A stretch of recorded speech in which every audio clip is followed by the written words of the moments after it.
আজ সকালে জানতে পারছি যে প্রায় ২৬,০০০ লোকের চাকরি চলে গেছে বা বাতিল হয়েছে।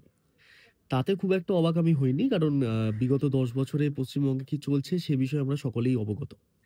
কিন্তু সমস্যা যেটা হচ্ছে সেটা হচ্ছে যখন Facebook এ দেখতে পাচ্ছি যে যাদের চাকরি গেছে তাদের মধ্যে যারা যোগ্য ক্যান্ডিডেট, তাদের চাকরিটা যাওয়া নিয়েও বহু মানুষ মশকরা করছেন, হাসি ঠাট্টা করছেন। সেই ব্যাপারটা আমাকে একটু ভাবাচ্ছে।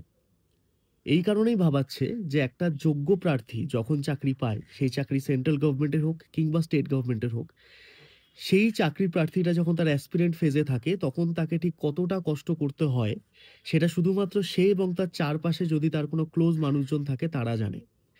তো সেই মানুষটা কিভাবে ফর্ম ফিল আপ করেছে, প্রত্যেকদিন ৭ থেকে ৮ ঘন্টা কিভাবে পড়েছে, কি করে অন্য মানুষদের অপমান সহ্য করেছে যে এতদিন চাকরি কেন হচ্ছে না তো?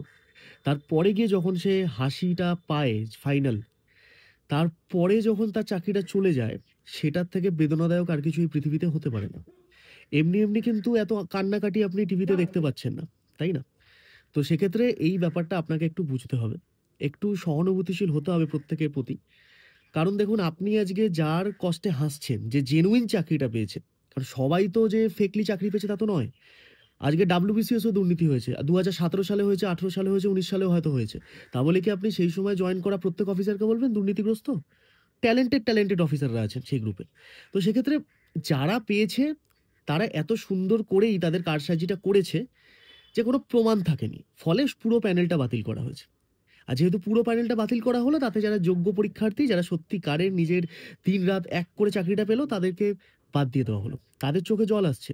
তাই তাদের চোখে যখন জল আসছে আর আপনি যখন আপনার এসি ঘরে বসে একটা কর্পোরেট জব করছেন হয়তো বা বিজনেস করছেন I give a damn, আপনি সেখানে বসে যখন হাসছেন বা হয়তো আপনি কখনো সরকারি চাকরির লাইনে ঢুকেছিলেন, সেই তাপ বা উত্তাপটা সহ্য করতে পারেননি। আপনার বাবা-মার হয়তো টাকা ছিল আপনি বেরিয়ে এসেছেন।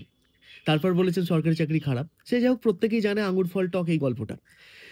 তো সেই কারণেই এটা বলা যে যারা হারালো চাকরিটা তাদেরকে নিয়ে এত হাসাহাসি করবেন না। কারণ এই পৃথিবীতে কর্ম বলে একটা জিনিস এক্সিস্ট করে, ইংরেজিতে আমরা কর্মা বলে থাকি। তো কর্মা কিন্তু বাউন্স ব্যাক করে। খুব খারাপভাবে বাউন্স ব্যাক করে। বিশ্বাস করুন। তাই আপনি আজকে Facebook এ বসে যখন অত্যন্ত পৈশাচিক হাসিটা হাসছেন, যাদের চাকরি গেছে বা ভবিষ্যতে যাবে এরকম কিছু, যারা জেনুইন চাকরিটা পেয়েছিল, আপনার জীবনেও কিন্তু এরকম কিছু একটা একইভাবে ঘটবে। তখন কিন্তু কেউ হাসতে পারবে না কারণ আপনি কাউকে জানানোর ফেজে থাকবেন না। তাই বিষয়টা বুঝুন, সহানুভূতিশীল হন। একটু মানুষ হয়ে যে জন্মেছেন সেই বিষয়টাকে একটু ভ্যালু করুন। Thank you.